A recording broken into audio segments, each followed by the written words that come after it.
Our mission is for the betterment of humankind, so it's a very broad mission.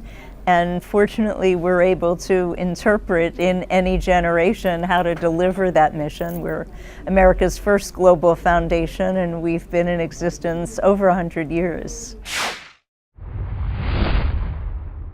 Well, our goal in this generation is really to build greater resilience against the shocks and stresses of the 21st century, and also to help build more inclusive economies. And we see in this initiative, Smart Power India, the opportunity to do both. People are so set back by shocks and stresses, and without reliable sources of energy, they're further behind each time. They lack the economic resilience, the economic capacity to really rebound effectively.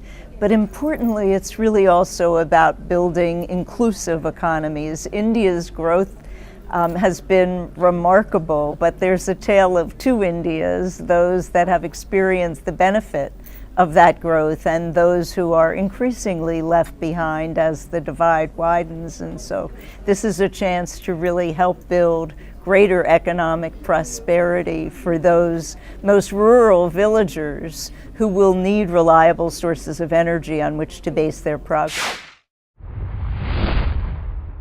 Smart Power India relies on multiple sources of alternative energy. So in some places it will be solar, in others biomass, and we see an opportunity for wind depending on the region as well. We're also working on rural resilience initiatives, particularly in those coastal areas in India that seem to be hit over and over again every season with increasingly violent storms as they suffer sea level rise and coastal erosion. And then finally, we're working deeply with many cities in India to build the resilience of these urban areas, which really are the centers of such great population and economic capacity. Well, this initiative is a $75 million initiative over 3 years. 100 resilient cities builds additionally to that a number of initiatives that will help cities develop their economic capacity. And the Global Resilience Partnership brings hundreds of millions of dollars actually to those hard-hit coastal areas.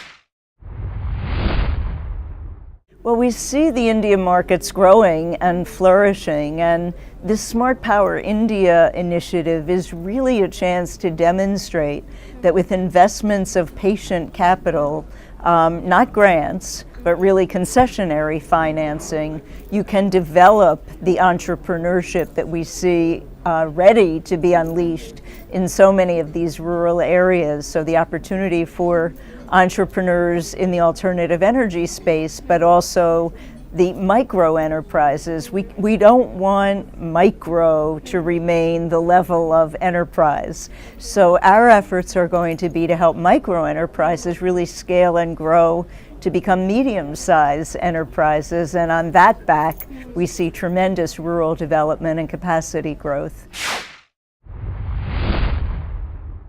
Well, again, we have a number of partners who are working in this space, and we will continue to fund them.